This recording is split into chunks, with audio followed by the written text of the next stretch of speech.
Picture the darkness first. Stone walls pressing in on all sides. The smell of damp earth and old incense. A single oil lamp flickering against carved rock. This is what the archaeologists saw when they broke through the sealed chamber beneath the Temple of Bonadea on Aventine Hill in Rome. The year was 2003. The chamber had been locked for over 2,000 years. Dr. Catherine Johns, the British archaeologist leading the excavation, remembers the moment clearly. Her team had been working for 3 months clearing rubble from what they assumed was a forgotten basement. Medieval construction had buried it. Earthquakes had shifted the foundations. Time had done what time always does. It had hidden things people wanted forgotten. But when they finally cleared the last stones and stepped inside, they found something unexpected. The chamber was intact, perfectly preserved, and in the far wall, sealed behind a loose stone, they discovered an iron box. It was small, heavy, locked with a lead seal that bore the insignia of a Roman senatorial family. The Aureli Cate, inside that box were wax tablets, dozens of them, covered in careful Latin script. A testimony, a confession, a plea across the centuries from a man who had lost everything trying to tell the truth. This is his story. The year is 167 BCE. Rome stands at the height of its power. The Republic controls most of the Mediterranean. Carthage lies in ruins. Macedonia has fallen. Egypt pays tribute. From Hispania to Asia Minor, the world knows one name: Roma Invicta, unconquered Rome. In the heart of the city, in a villa overlooking the Forum, lives Senator Marcus Aurelius Cotta. He is 45 years old, a veteran of the Macedonian campaigns, a respected voice in the Senate, a widower raising 3 children alone. His wife died 5 years ago. Fever, swift and merciless as death usually was. Marcus has 2 sons, twins, 12 years old. Bright, healthy training for military service as proper Roman boys should. And he has a daughter, Julia, 16 years old. Beautiful in the way Roman poets write about. Dark hair, clear eyes, a quiet intelligence that reminds him painfully of her mother. Today is Julia's wedding day. The preparations have taken months. Marcus spared no expense. The groom is Lucius Cornelius Scipio, son of a powerful senatorial family. The alliance is politically advantageous. The dowry is generous, 100,000 denarii. Land holdings in Campania, trade rights in Ostia. Everything proper, everything honorable, everything a father should provide for his daughter's future. The ceremony takes place in the villa's atrium. 200 guests, senators and their families, military commanders, wealthy merchants, the social elite of Rome. They wear togas bleached brilliant white. Gold jewelry catches the September sunlight. Slaves move silently through the crowd carrying silver trays of wine and honeyed figs. Julia stands before the household altar. She wears the traditional bridal tunica recta woven in one piece on an upright loom, as custom demands. Her hair is arranged in the sine crines, 6 braids wrapped around her head and bound with woolen ribbons. Over her face hangs the flammium, the flame-colored veil that marks her as a bride. Marcus watches from his position of honor. He should feel pride, joy, the satisfaction of duty well performed. Instead, a cold weight sits in his chest. It has been there for 2 weeks, since the conversation with his old friend, Senator Quintus Fabius Maximus. They had been drinking wine in the evening, just the 2 of them. Old soldiers sharing old stories. Then Quintus had asked a simple question. "You've arranged the temple ritual, of course." Marcus had nodded. "Of course, the purification ceremony, as tradition requires." Quintus had looked at him strangely. "You know what that actually involves? The blessing of Bonadea.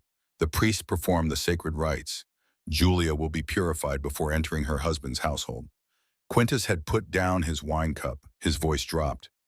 "Marcus, brother, I paid 50,000 denarii to exempt my daughter from that ritual." Marcus had laughed. 50,000? For what? It's just a blessing ceremony." No, Quintus had not been laughing. "It's not. Go to the temple. Ask the priest exactly what the purification entails. Ask them what happens in that underground chamber. Ask them why wealthy families pay fortunes to avoid it." Marcus had dismissed it. Quintus had always been overprotective of his daughters.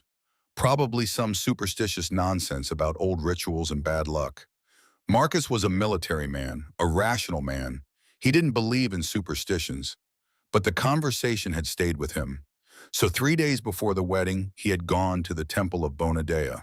He had requested an audience with the head priest, a man named Gaius Livius. Marcus had explained his position, his daughter's upcoming wedding, his desire to understand the ceremony better. Gaius Livius had been smooth, polite, evasive. The rites of Bona Dea are sacred mysteries, Senator. They cannot be disclosed to men, not even to fathers. The goddess demands female purity. The ritual ensures that purity before marriage. But what does the ritual involve? Marcus had pressed. I am her father. I have authority over her until she passes to her husband's household. The gods have higher authority. Gaius's smile had been cold. Your daughter will be brought to the temple after the wedding feast. Our attendants will prepare her. The purification will be performed according to ancient law. She will be returned to you blessed and ready for marriage. This is how it has always been done. And if I refuse to send her, the smile had vanished. The marriage cannot be legally completed without purification. The law of the 12 tables is explicit. No bride of proper Roman family may enter marriage without purification by the appointed guardians. To refuse is to violate sacred law. Your family would face charges of impiety. The marriage contract would be void. The political alliance you've arranged would collapse. Marcus had tried another approach. I've heard that some families pay for an alternative ceremony. Symbolic purification. Gaius had nodded. For families of sufficient wealth and influence, we can perform the ritual above ground. A symbolic blessing. The goddess accepts this from those who make appropriate offerings. How much? 50,000 denarii.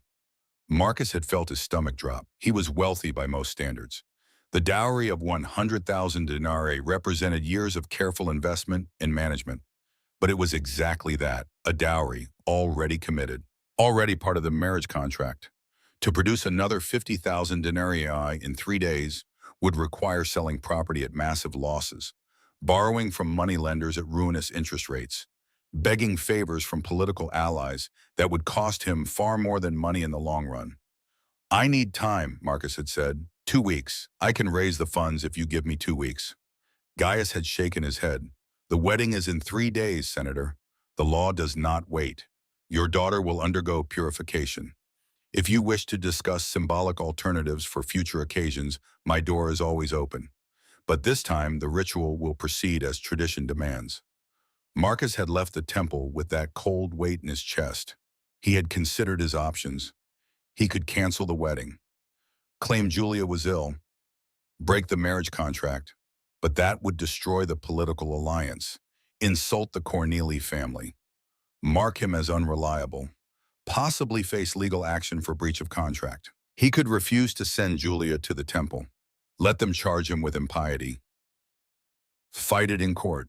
But he knew the courts, knew how deeply the priestly colleges were embedded in Roman law. He would lose. His family would be ruined. Julia would be unmarried and unmarriageable. His son's futures would be destroyed. He could borrow the money, but from whom and at what cost? The kind of men who could produce 50,000 denarii in 3 days were the kind of men who collected debts in blood and political favors. Or he could send Julia to the temple. Trust that Quintus was being overprotective. Trust that the ritual was simply some unpleasant religious ceremony. Trust that Roman law and tradition wouldn't allow actual harm to come to a senator's daughter. Standing in his atrium, now watching Julia speak her vows before the altar, Marcus realizes he has made his choice through inaction. In a few hours when the feast ends, Julia will be taken to the temple, and he will wait and pray that his trust is not misplaced. The ceremony concludes. The guests applaud. Julia and Lucius join hands. The wedding feast begins. Tables groan under the weight of roasted meats, fresh bred fruits from across the empire, amphorae of the finest wines. Musicians play. Poets recite verses composed for the occasion. Senators make toasts praising the union of two great families. Marcus drinks more than he should. He watches Julia move through the crowd graceful and composed as she's been trained to be her entire life. She smiles at the right moments, laughs at the guests' jokes, accepts their congratulations with perfect modesty. She has no idea what's coming. He made sure of that. What would be the point of frightening her as the sun sets and oil lamps are lit throughout the villa? A group of women appear at the atrium entrance. They wear the robes of Bonadea's temple attendants. Older women, hard-faced. They approach Julia with practiced efficiency. The eldest speaks. It is time for the purification ritual. Julia looks confused. She turns to Marcus. Father, I thought the ceremony was complete. Marcus forces his voice steady. This is tradition, Dawn, the blessing of the goddess. You'll be returned to us soon. Lucius steps forward. Where are you taking her? I am her husband now. I should accompany her. The attendant's voice is ice. The groom cannot accompany the bride to purification. This is sacred law. Only women may witness the rites of Bonadea. Lucius looks to Marcus for explanation. Marcus has none to give. He can only nod. It's tradition. Let them proceed. Julia's confusion deepens. But where are we going? Why can't Lucius come? The attendant takes her arm firmly. You will understand soon. Do not speak. The goddess demands silence. They lead Julia out of the atrium. Marcus watches her go. She looks back once. Her eyes meet his. There's a question there. A plea for explanation. For reassurance, he looks away. He cannot bear to hold that gaze. The feast continues without her. The guests barely notice her absence. This is normal. This is tradition. Marcus positions himself near the villa entrance. Other men stand there too. He recognizes two senators, a wealthy merchant, a military tribune, all fathers, all waiting. None of them speak. None of them meet each other's eyes. The hours crawl past. Midnight comes and goes. The guests begin to leave. Lucius asks repeatedly when Julia will return. Marcus tells him soon. The temple is not far. The ritual takes time. Be patient. 1 hour before dawn, the attendants return. Julia is with them. She wears the flammium again. It covers her face completely. She walks stiffly. Her hands tremble. The attendants support her on both sides. Marcus rushes forward. Julia, are you well? She doesn't respond, doesn't even turn toward his voice. The attendants guide her past him toward the rooms that have been prepared for the newlyweds. The head attendant stops Marcus with a raised hand. She is purified. The ritual is complete. Do not question the goddess's work. I want to speak with my daughter. She must go to her husband now. The marriage must be consummated tonight as law requires. Do not interfere with sacred matters, Senator. They take Julia away. Marcus stands in his own atrium, in his own home, powerless. Lucius follows the attendants eagerly. He's young, 22. He has no idea. He thinks this is all normal. Marcus climbs the stairs to his own chambers. He cannot sleep. He sits by the window, watching the sky lighten over Rome. Sometime near dawn, he hears it. Soft at first, then louder. Crying. Not the quiet tears of wedding night nervousness. Something raw, more desperate. It's coming from Julia's room. Marcus moves down the hallway, stands outside the door, considers knocking. The crying continues. He hears Lucius's voice, confused. Julia, what's wrong? Did I hurt you? I'm sorry, I was gentle as I could be. Please tell me what's wrong. Julia doesn't answer, just keeps crying. Marcus raises his hand to knock. The head attendant appears from nowhere. How long has she been in the hallway? Do not interfere, Senator. She will adjust. This is normal. Normal, she's sobbing. She is a virgin on her wedding night. Of course she is frightened. It will pass. I want to speak with her. In the morning, let her husband comfort her. This is no longer your concern. The attendant's hand rests on a small knife at her belt. Not a threat, just a reminder. Temple attendants have legal authority in sacred matters. If Marcus forces entry into that room, he could be charged with interfering in religious rites. The charge would stick. The priest would make sure of it.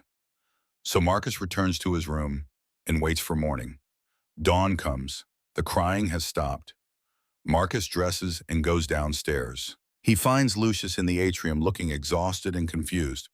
How is Julia? Marcus asks. Lucius shakes his head. She won't speak. She won't let me touch her. When I tried to be close to her, she screamed. actually screamed. I don't understand. The attendant said the purification ritual would prepare her, but she seems terrified. Of me. Of everything. Marcus makes a decision. I need to check on her. He climbs the stairs before anyone can stop him. Knocks on Julia's door. No answer. He pushes it open. Julia sits on the bed, still wearing the flamium. She hasn't removed it. She stares at the wall. Julia, daughter, it's me.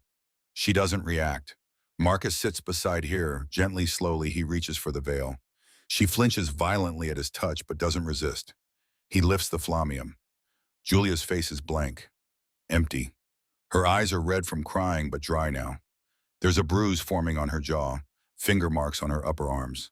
When Marcus takes her hand, she pulls it away instinctively, then freezes as if expecting punishment for the refusal. Julia, talk to me. What happened? Her voice comes out flat. Dead. The ritual, the purification. It's done. I am blessed now. What did they do to you?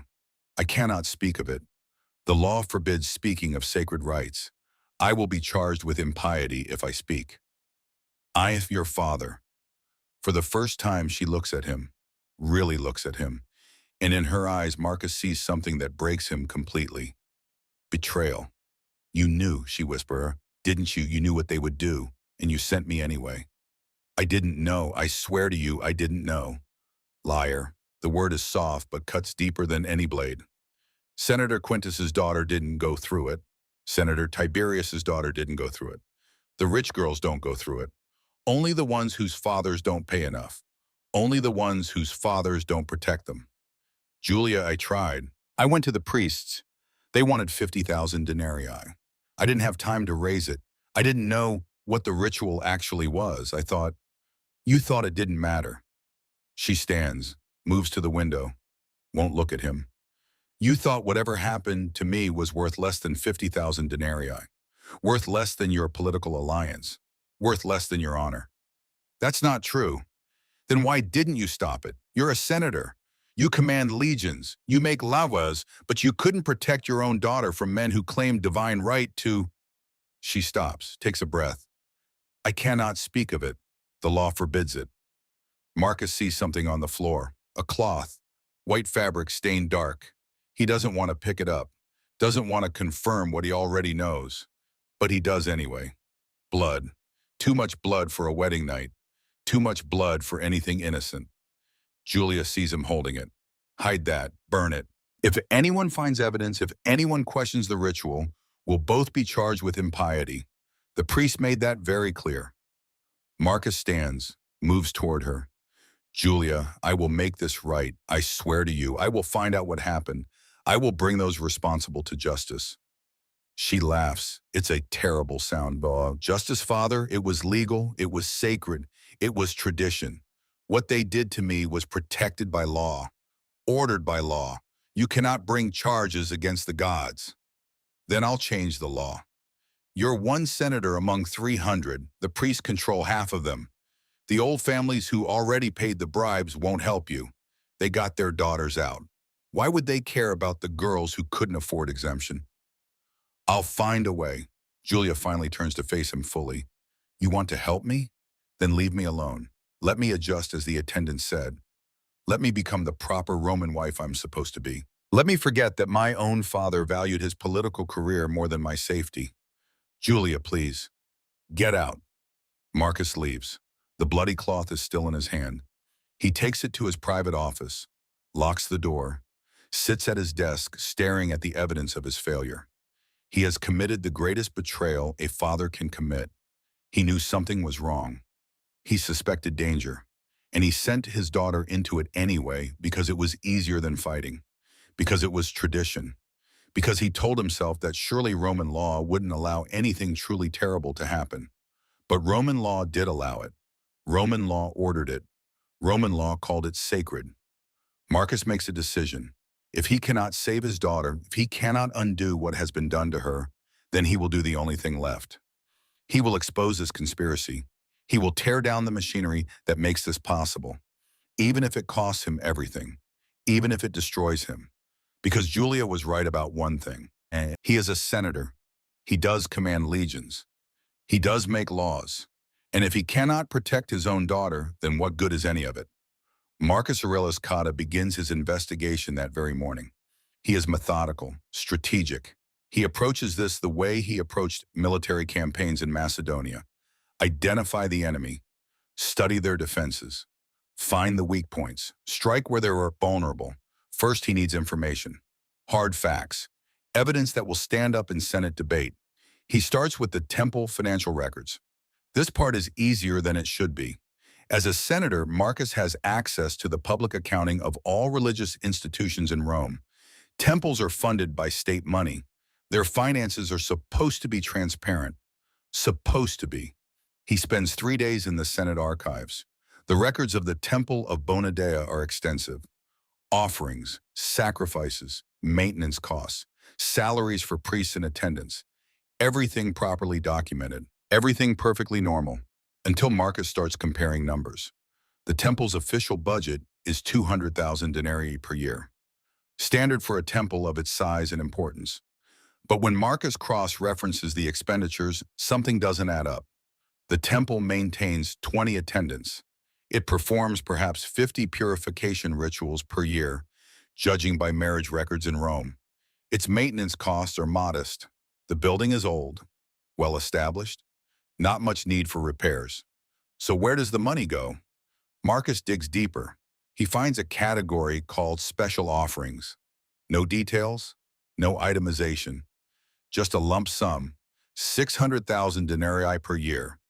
Every year for the past 30 years, 600,000 denarii, triple the temple's official budget, coming from somewhere, going somewhere. Marcus makes copies of these records, carefully, quietly. He bribes the archive slave with enough coin to ensure discretion. Then he starts asking around, discreetly. Who paid the exemption fees? How much did they pay? Senator Quintus, 50,000 denarii. Senator Tiberius, 70,000 denarii. Marcus Licinius Crassus, the richest man in Rome, 100,000 denarii for 3 daughters. Marcus does the arithmetic. 50 documented exemption payments over the past 5 years. Average cost 60,000 denarii. Total 3 million denarii, but the temple records only show 600,000 denarii per year in special offerings. 3 million denarii over 5 years. The numbers match, which means the exemption fees aren't going to the temple fund. They're going somewhere else, someone else. Marcus needs more evidence. He needs witnesses. He needs testimony from other fathers. Men who went through what he's going through. Men who might be willing to speak up. This part is harder. He approaches Senator Tiberius Gracchus first. They've served together on committees.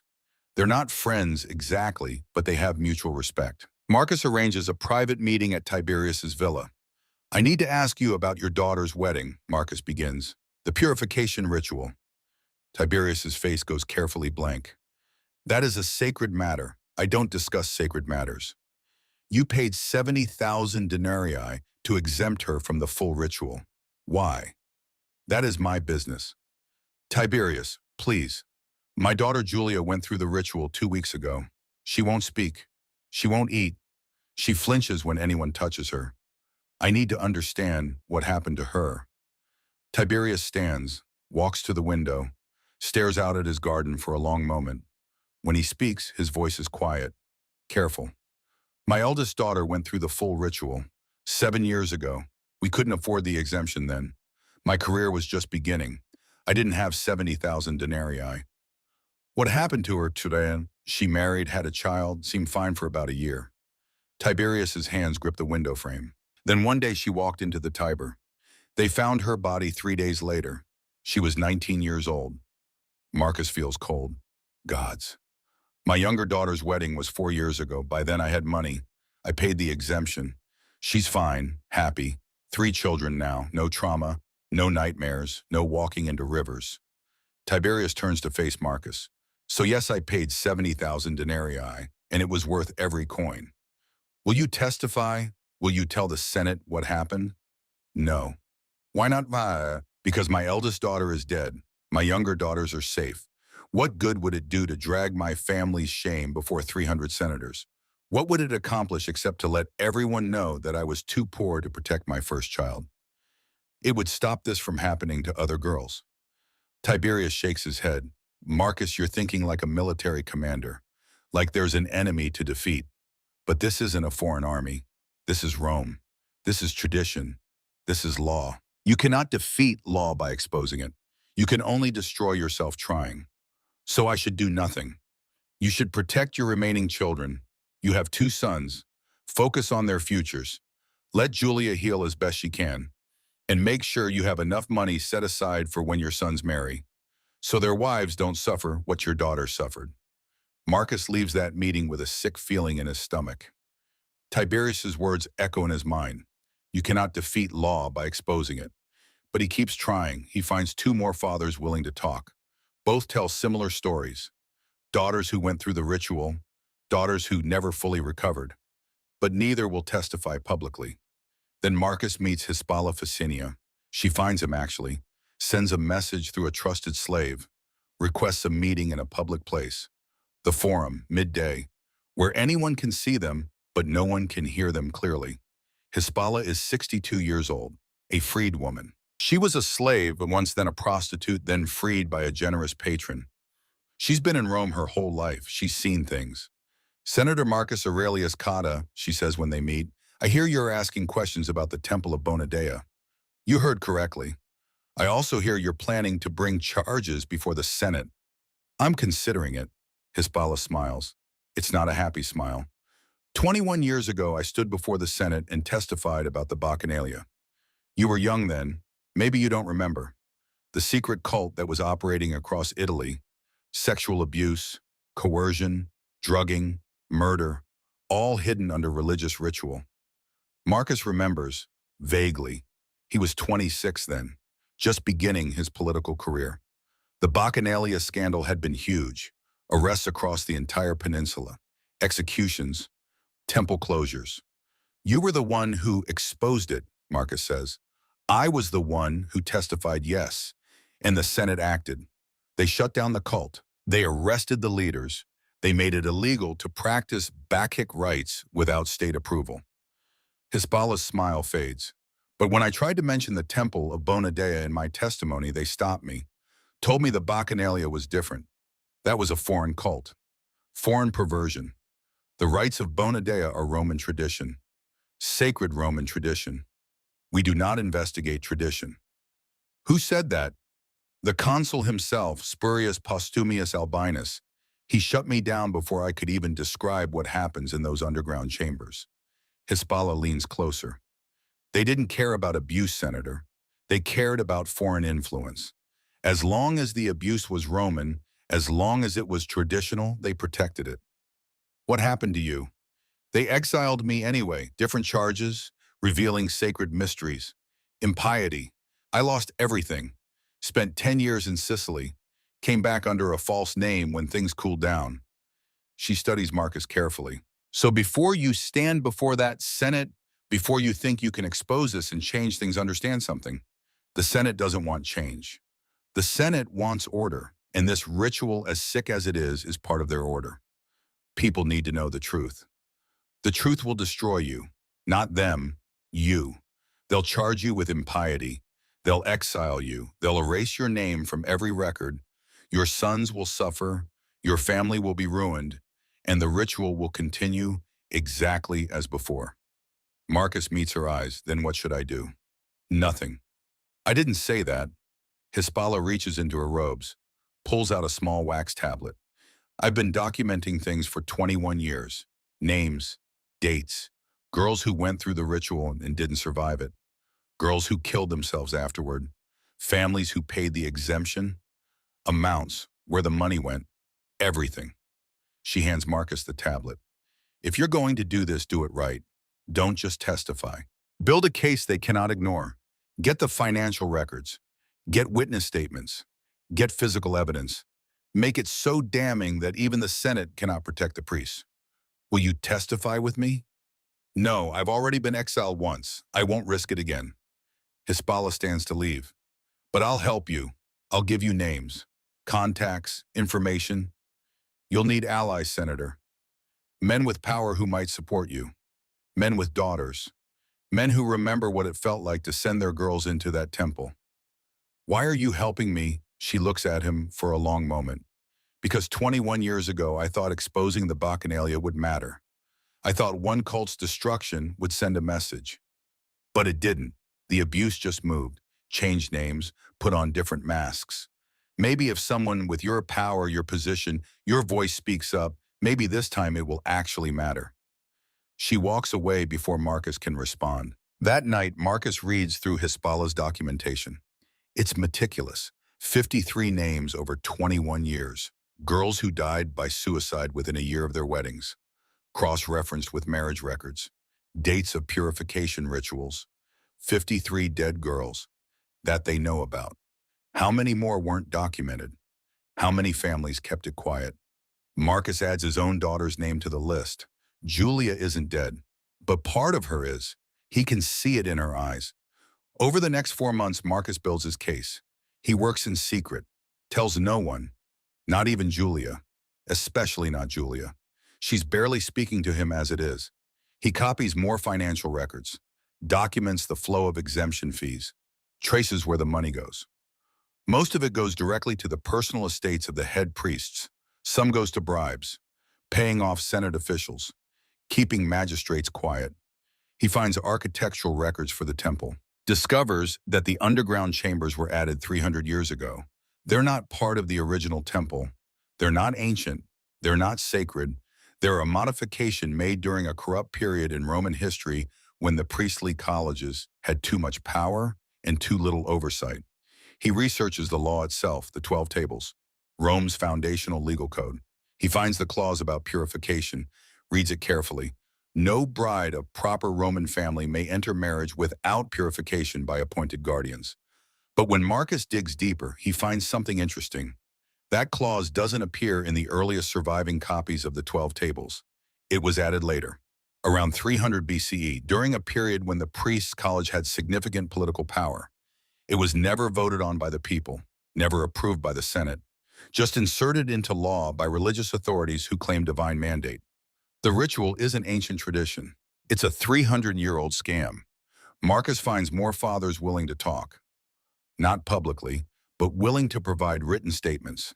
Sealed, anonymous, describing what happened to their daughters. Most of these men are wealthy now. They paid the exemptions for their younger daughters. But they remember. And some of them are angry enough to help. By March of 166 BC, 6 months after Julia's wedding, Marcus has everything he needs. Financial records proving fraud, architectural evidence showing the chambers aren't ancient, legal research proving the law was illegitimately added, written testimony from a dozen fathers, Hispala's documentation of 53 deaths. It's time. Marcus requests an emergency session of the Senate. He invokes his right as a senator to address matters of public corruption. The session is granted. 300 senators attend. It's unusual enough to draw a crowd. Head priest Gaius Livius is there too. He has allies in the Senate, friends, men he's enriched, men whose daughters he exempted for reduced fees, men who owe him. The session begins. Marcus stands in the center of the Senate floor. In his hands, he holds copies of all his evidence. His voice is steady. He's given speeches before, commanded armies, faced enemy charges. But this is different. This is Rome, and he's about to call his own city criminal. Conscript fathers, he begins. The traditional address. I stand before you today to report corruption in our sacred institutions. Corruption that threatens the foundation of Roman family life. Corruption that has caused the deaths of Roman citizens. Corruption protected by those who claim divine authority. He lays out the evidence methodically. The financial records first. 600,000 denarii per year in undocumented special offerings. Exemption fees that go directly to priests' personal estates. Money that never touches temple funds. 3 senators stand immediately, supporters of the temple. This is blasphemy. How dare you question the sacred finances of Bona Dea? The consul Manius Juventius Thelna calls for order. Let him speak. He has invoked his right to address corruption. We will hear him. Marcus continues. The architectural evidence. The chambers added 300 years ago. Not ancient, not original, built during a corrupt period in Roman history. More shouting. The temple's history is sacred. You have no right to question it. Then Marcus presents the legal research, the clause about purification not appearing in early copies of the 12 tables, added without vote, without approval, by priestly authority alone. Now the Senate is divided. Younger senators look interested, engaged.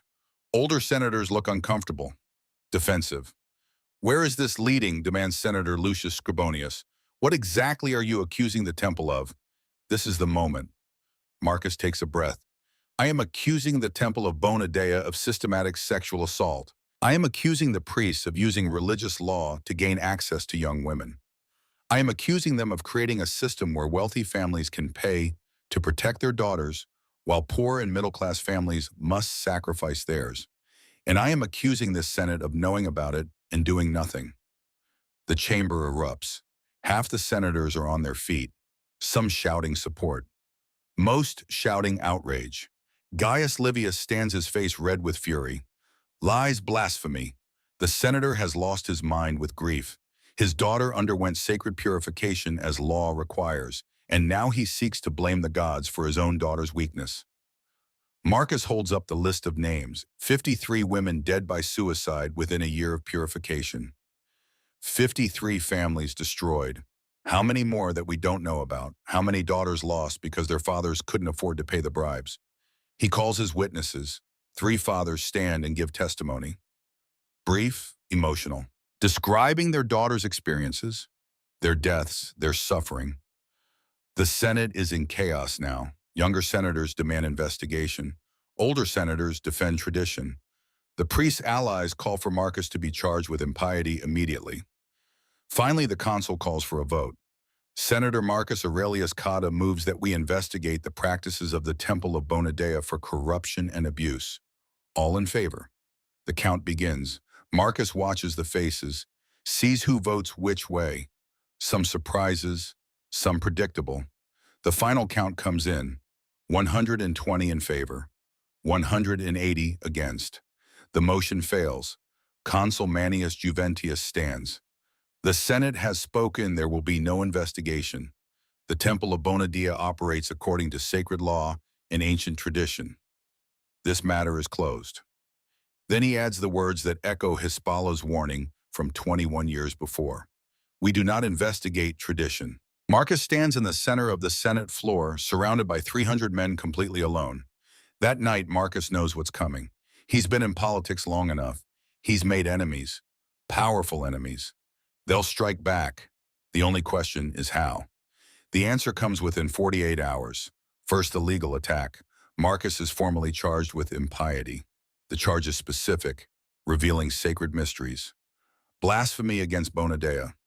Speaking of religious rites that are forbidden to men, the evidence is his own testimony before the Senate, his own words used against him. The trial is scheduled. Fast. Too fast. Within 2 weeks.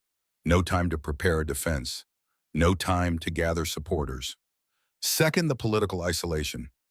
Every senator who voted with Marcus suddenly remembers prior commitments.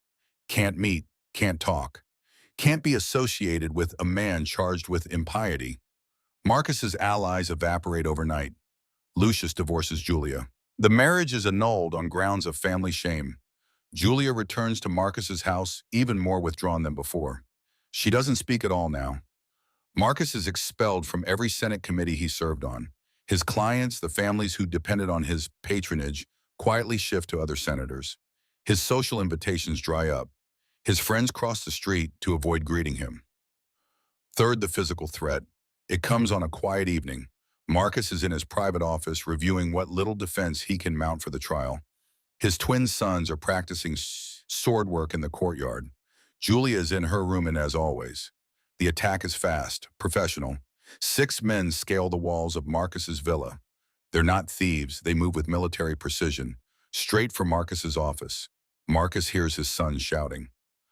The clash of steel. He runs to the courtyard. His 12-year-old sons are fighting for their lives against trained killers.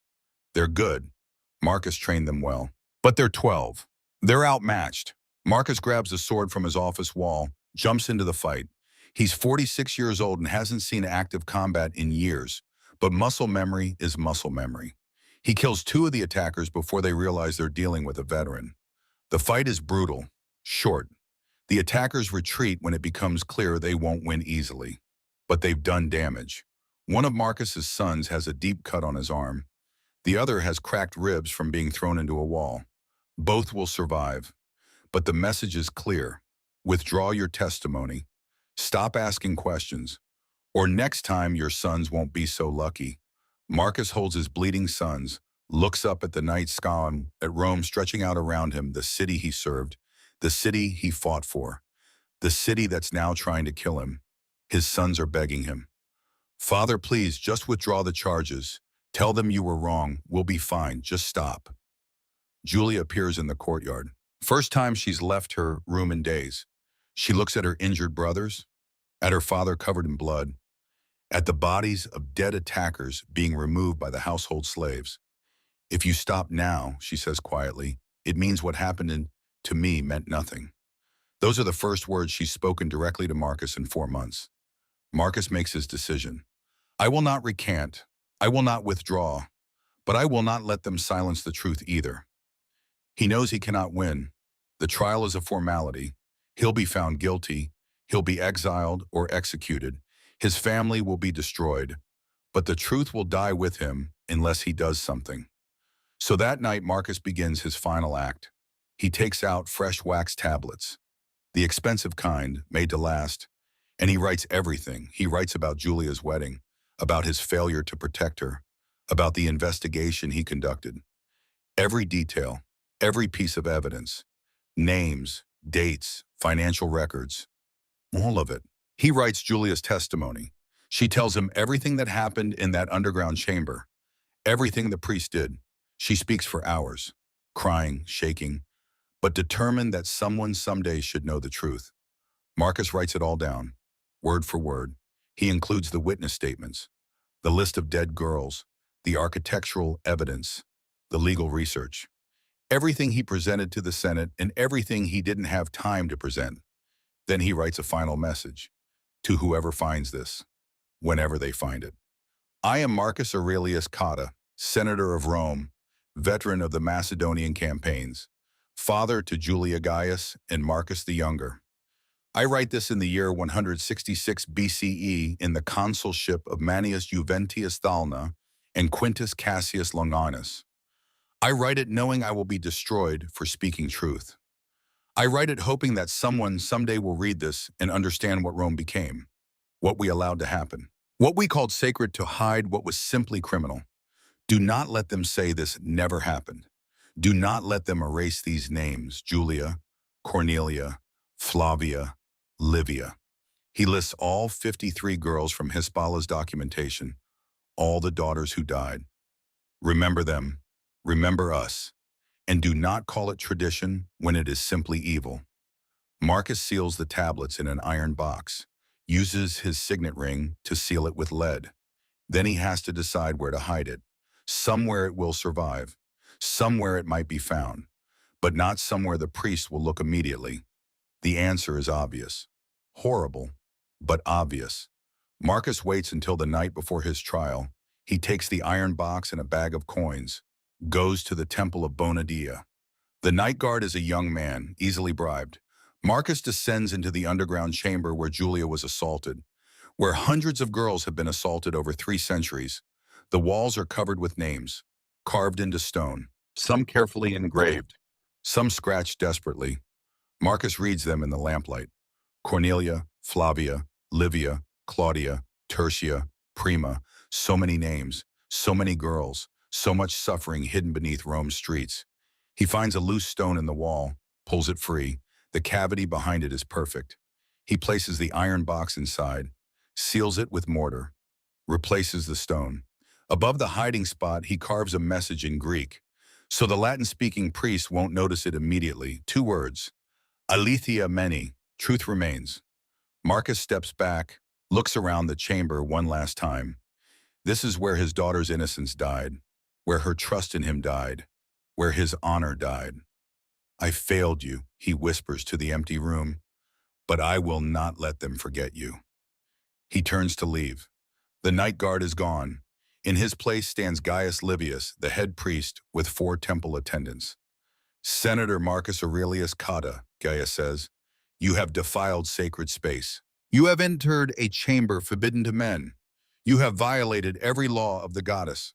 Marcus doesn't run, doesn't fight. I know.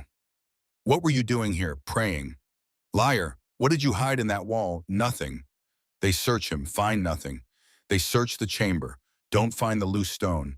The mortar is still wet, but in the darkness it looks like every other stone. You will come with us, Gaius says. The magistrates will hear of this new crime. They take Marcus to prison, add the new charge to his impiety case, trespassing in sacred space, defiling the temple. The evidence is overwhelming. He was caught inside by the head priest himself. The trial happens the next day, March 165 BCE, 1 year almost to the day after Julia's wedding. The court is packed. Everyone wants to see the senator who challenged the gods. The charges are read: impiety, revealing sacred mysteries, defiling sacred space, blasphemy.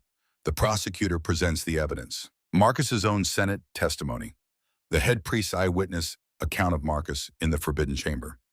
Marcus is asked if he has a defense. He stands, looks around the court, at the judges who have already decided his fate, at the crowd come to watch his destruction, at his 2 sons in the back trying not to cry, at Julia, her face blank.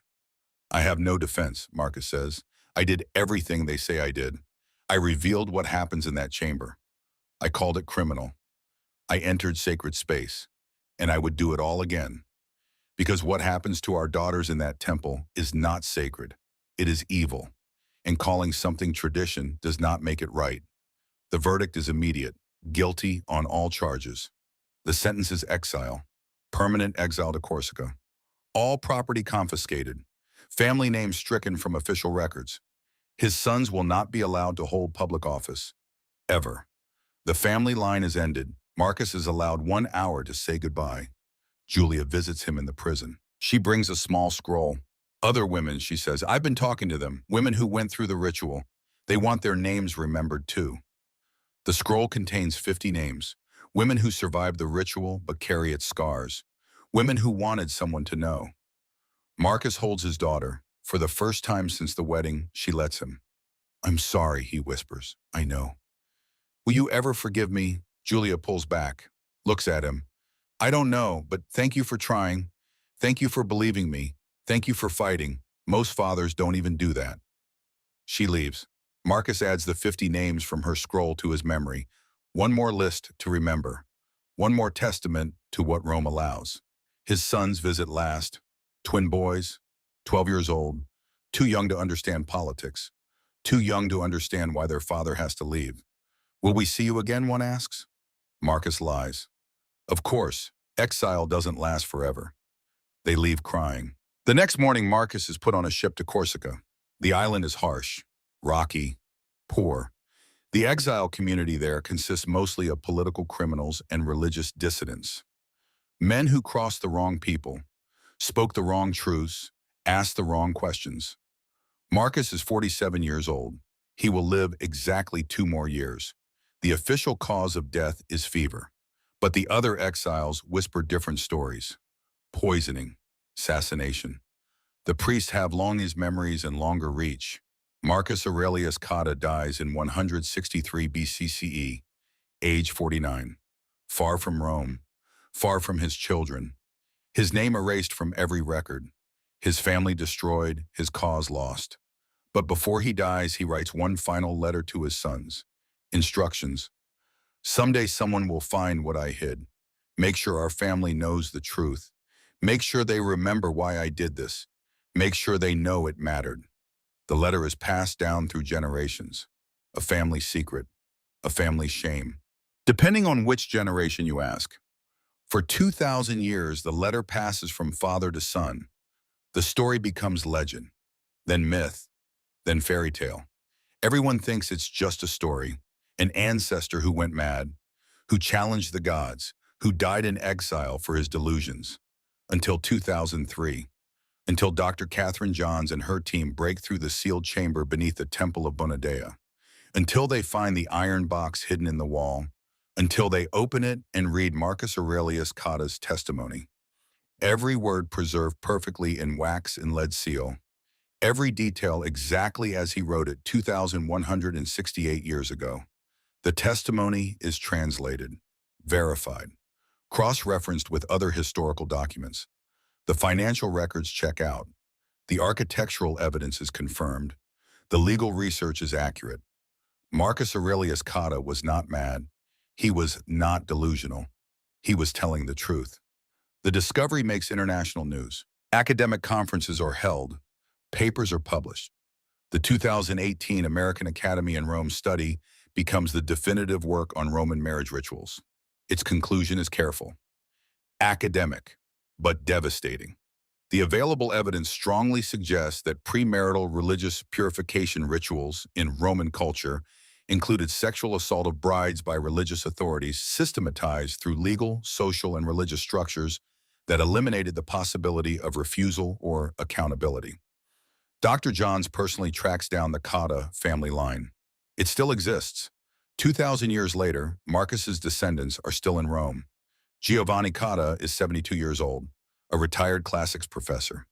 His family has told the story of Marcus Aurelius Cotta for generations. The senator who went mad, who claimed priests were criminals, who died in exile for blasphemy. We thought it was a myth, Giovanni says when Dr. John shows him the testimony. We thought it was just a story to scare children. Be careful who you challenge. Be careful what you say. Look what happened to Marcus. But now holding the actual wax tablets, reading his ancestors' actual words, Giovanni understands. He was right. He was telling the truth. And we called him mad for 2,000 years. The Italian Archaeological Society holds a ceremony. Marcus Aurelius Cotta is officially recognized. Defender of the innocent, seeker of justice. A man who stood against systemic evil when everyone else looked away. A plaque is installed at the Aventine Hill site in memory of Senator Marcus Aurelius Cotta, who risked everything to expose injustice, and the 427 women whose names he helped preserve.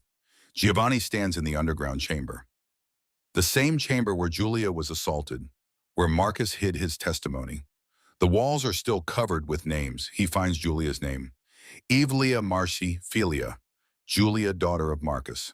Next to it, still visible after 2 millennia, carved in Greek, Aletheia Mene, truth remains. Giovanni touches the letters, carved by his ancestor's hand 2,000 years ago. A promise, a hope, a desperate belief that somehow, someday, the truth would matter. It did matter, Giovanni whispers. It took 2,000 years, but it mattered. The documentary crews film everything. The discovery, the translation, the ceremony, Giovanni reading his ancestors' words, the names on the walls, the iron box, the Greek inscription. The story spreads. Not just in academic circles, everywhere, because this is not just about Rome. This is not just about ancient history. This is about power claiming divine right. This is about abuse hidden as tradition. This is about systems that protect predators and silence victims. This is about fathers who fail their daughters and fathers who try to make it right. Marcus Aurelius Cotta was not a perfect man. He believed in tradition, in authority, in order. He sent his daughter to that temple because it was easier than fighting, because it was what everyone did, because surely Roman law wouldn't allow anything truly terrible. But when he learned the truth, he didn't look away. When tradition demanded his silence, he spoke. When authority threatened him, he gathered evidence. When the system tried to destroy him, he made sure the truth would survive. He died in exile, his name erased, his family ruined, his cause seemingly lost. But truth remains. The names remain. And 2,000 years later, we finally hear them. Julia, Cornelia, Flavia, Livia, Claudia, Tertia, Prima, 427 names carved into stone by women who could not speak but refused to be forgotten. And Marcus, the father who failed his daughter but spent his last years trying to protect every other daughter in Rome, who gave everything to expose what everyone else wanted hidden, who trusted that someday, somehow, truth would matter more than a tradition. He was right. Stand in that chamber today, beneath the ruins of the Temple of Bonadea. Look at the walls covered in names. Touch the stone where Marcus hid his testimony. Read the Greek inscription he carved before they took him away. Truth remains. Marcus Aurelius Cotta, senator, veteran, father, witness. Your testimony survived. Your truth won. And we will remember you not as the mad senator who challenged the gods, but as the brave father who chose honor over comfort, truth over safety, and justice over tradition.